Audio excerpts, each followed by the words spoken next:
ایک ماں اپنی بیٹی کو نصیحت کرتے ہوئے بولی کہ ایک بار تمہارے ابا مجھ سے بولے، بتا تو بیگم، سوچ کے بتا کہ مرد شادی کیوں کرتا ہے۔ میں تو سچ میں سوچ میں پڑ گئی۔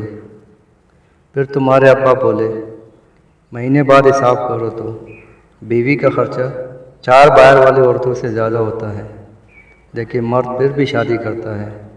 شادی پر لاکھوں کا خرچہ اور ہمت سے زیادہ بیوی کے ٹیشن پورے کرتا ہے، اس کے لیے گھر ڈھونڈتا ہے،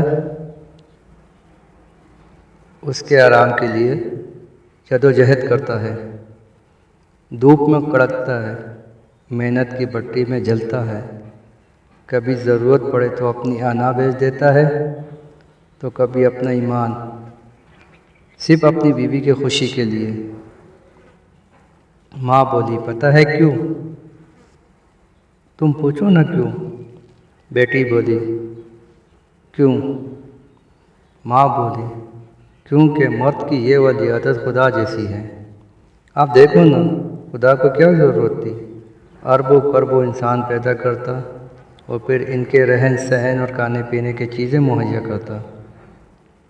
لیکن شاید ضرورت تھی خدا کو کہ کوئی مخلوق ایسی ہو جو اللہ کی عبادت کرے، اللہ کے نام کا سجدہ کرے، اس کا شکر ادا کرے، اسی سے مانگے، عقل ہو دلیل ہو اس کے پاس، اور پھر جو جتنی عبادت کرے گا اس کو اتنی ہی نعمتیں عطا کرے گا۔ اور سب کچھ دے دینے کے بعد کہا، میں رحمان ہوں، رحیم ہوں، سب گناہ معاف کر دوں گا مگر شرک معاف نہیں کروں گا۔ تو بیٹا، خدا نے اپنی یہی عادت مرد کے خون میں ڈالی ہے۔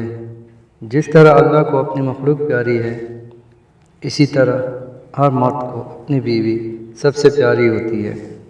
وہ خدا نہیں ہے لیکن پھر بھی اپنی بیوی کے لیے سب کچھ کرتا ہے، یا پھر کوشش کرتا ہے، یہاں تک کہ بیوی کی غلطیوں اور کوتاہیوں پر رحمان اور رحیم بن جاتا ہے، مگر اس کا شرک کبھی معاف نہیں کرتا۔ بیٹی بولی، یہ سب کچھ مجھے کیوں بتا رہی ہو آپ؟ ماں بولی، مجھ میں اور تم میں یہی فرق ہے، میں نے تمہارے ابا سے یہ نہیں کہا کہ یہ سب کچھ مجھے کیوں بتا رہے ہو آپ۔